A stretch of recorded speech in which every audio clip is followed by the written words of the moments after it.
ngo uhaye ikaze nanone wowe wahisemo gukurikira ibiganiro byacu, ibiganiro bigufasha gutera imbere umunsi ku munsi, mbese bikagufasha guhinduka mu buryo bumwe cyangwa ubundi. Nk'uko twabivuze mu kiganiro cyatambutse, kugira ngo ugire aho ugera uve ku rwego rumwe ujye ku rundi, bigusaba byibuze kugira amahame ugenderaho, kuko iyo utabashije gushyiraho amahame yawe bwite, akenshi wisanga wagendeye ku mahame abandi bishyiriyeho, bityo ugahinduka umucakara wabo. Icyo twamenya ni uko amahame bamwe mu bakire bagendeyeho kugira ngo batere imbere, hafi ya bose ntibayavuga. Reka dufate urugero rwa hafi.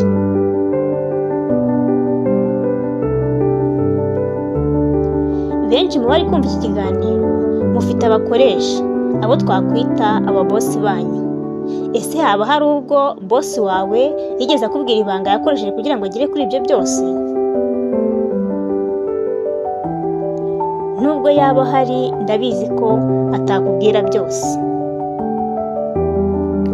kuko abikubwiye wacika intege zo gukomeza kumukorera, ukajya gukora nk'ibyo akora, mbese ukamwigana, bityo akabatakaje umukozi kandi wenda ari we watumaga bizinesi ye itera imbere. Hari amahame abakire benshi bagenderaho abafasha kugera ku nzozi zabo, kandi mu kubaho kwabo bakaba batifuza kuyabwira abantu baciriritse cyangwa se abantu batari ku rwego rumwe.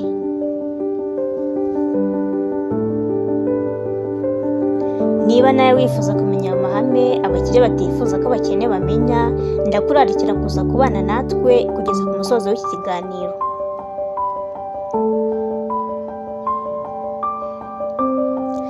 Ndakwibutsa ko ukanda ku nzogera, ukaduha subscribe ndetse na like, ugasangiza na bagenzi bawe ukora share.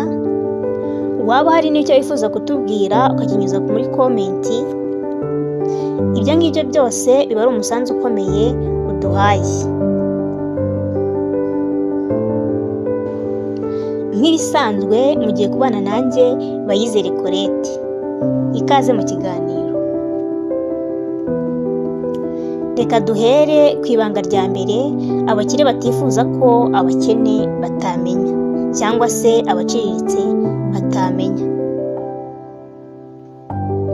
Abakire ntibifuza ko wamenya ko ubumenyi bwo hanze butarusha agaciro ubumenyi bwo mu ishuri. Sinzi niba ibi ngibi ubyumva neza. Wasanga hari abahise bibaza bati, none se niba ubumenyi bwo hanze burusha agaciro ubumenyi tuvana mu ishuri, ubundi twaba twigira iki? Ese kujya ku ishuri byaba bimaze iki? Nawe niba ubyumva gutyo rwose ufite ishingiro, kuko wasanga warigeze kumva umugabo ukomeye cyane witwa Nelson Mandela, ukumva ibiganiro yatanze cyangwa se inyandiko yagiye yandika. Kuko uyu mugabo Nelson Mandela yagize ati, "Education is the most powerful weapon which can use to change the world." Bishatse kuvuga ngo uburezi niyo ntwaro ikomeye kandi ishobora kugufasha guhindura isi. Icyo twamenya ni uko ubumenyi bwo mu ishuri bugufasha kubona ubumenyi bwo kubona akazi, yewe ukaba wabona akazi keza cyane. Ariko kuba wakoresha ubwo bumenyi bwo mu ishuri ugahinduka umukire mu gihe gito nta bumenyi bwo hanze ufite, biragoye.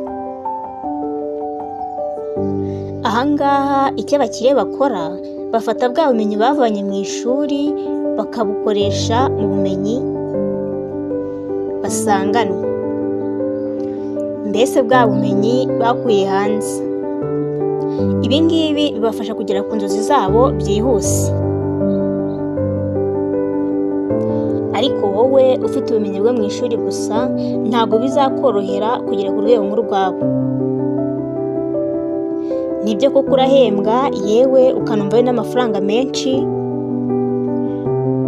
ukabasha kubaho wowe n'umuryango wawe. Ariko akenshi abantu nk'aba batunzwe n'umushahara gusa, amasaziro yabo bisanga babaye abakene bakomeye. Mbese ugasanga ubukene bwumiye ku nzu z'imiryango yabo. Ugasanga ubukene bwamubayeho akarande, kandi mu myaka yashize yarahembwaga amafaranga atubutse.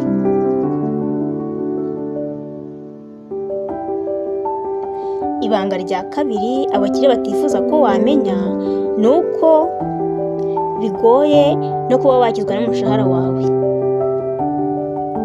Birazwi ko kenshi umushahara ushobora kuba muto ugereranyije n'ibyo usabwa, kuko akenshi no kubona usevinga bikunze kugorana. Hari n'ababona gukomeza guhemberwa ku kwezi bibakenesha, bagahitamo kujya kwikorera. Ariko akenshi kuko baba baramenyereye gutegereza ukwezi, kandi akenshi iyo ugiye kwikorera inyungu ubona cyangwa se inyungu zikugarukira zishobora guhinduka. Bityo rero kuko baba baramenyereye guhemberwa ku kwezi bikunze kubananira, ugasanga n'ubundi babivuyemo. Ibanga rya gatatu utapfa kubwirwa n'umukire ni uko igihe ari amafaranga.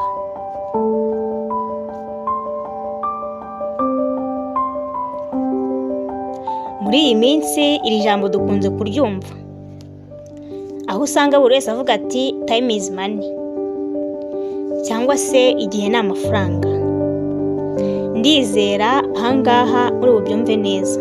Twese tuzi ko kugira ngo ugere ku cyo ushaka bisaba kugira icyo wigomwa, ukigomwa igihe cyawe ukagikoresha ibifite inyungu. Ibi rero ni nabyo biba ku bantu bakiri gushakisha ubuzima. Yaba uwikorera, igihe cye arakiha akagikoresha uko abishaka, uko yabiteguye ndetse n'uko yifuza. Ndetse n'ukoresha abandi cyangwa se ukorera abandi afite uko nawe yateguye gukoresha igihe cye. Uwo ari we wese ufite uwo yita bosi cyangwa se umukoresha we, afata igihe cye akakigenera bosi we, nawe igihe cyagera akamugenera umushahara uhwanye n'igihe yamuhaye cyangwa se uhwanye n'amasezerano bagiranye. Ibi kandi bigaragara ko wa muntu ukorera abandi atakaza imbaraga nyinshi, kandi umushahara we ntiwiyongere. Kugira ngo byibuze umushahara wabo wiyongere, bibasaba gukora cyane kugira ngo bashimwe, mbese bahabwe ishimwe ryo twakwita bonasi. Mbese hagati y'aba bombi uwunguka cyane ni nde? Birumvikana ko uwunguka cyane ari uwikorera.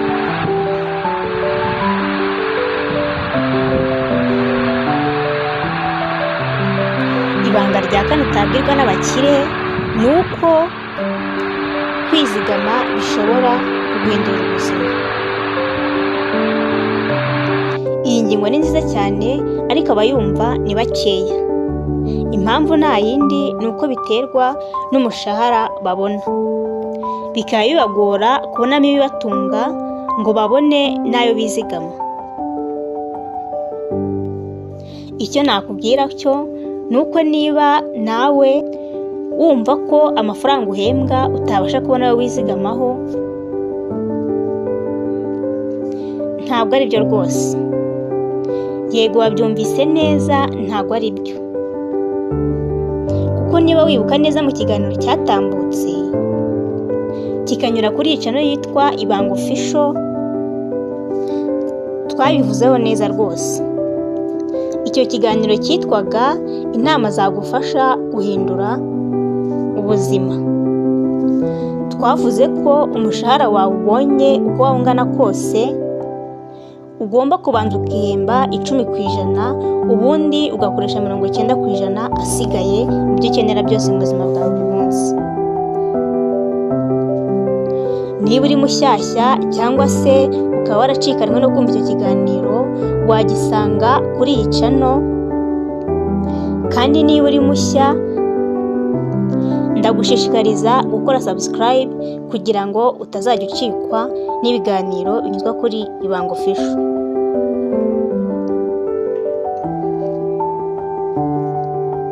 Reka dukomeze n'ikiganiro cyacu. Icyo tugomba kumenya ni uko imyitwarire tugira ku mafaranga yacu cyangwa se amafaranga dufite niyo igena ejo hazaza hacu. Ibi bishatse kuvuga ko niba ushaka kugira ahazaza hawe heza ku mafaranga yose ufite, banza umenye ko gusevinga ari ingenzi, ubundi ubone kujya mu bindi.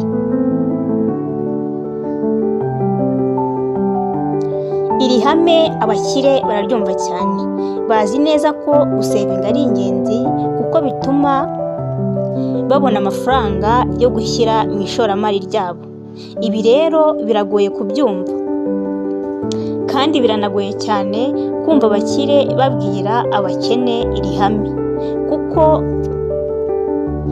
bazi ko babikubwiye watakaza imbaraga n'umurava ukorana mu kazi kabo, bityo nabo bakabura umukozi w'ingenzi.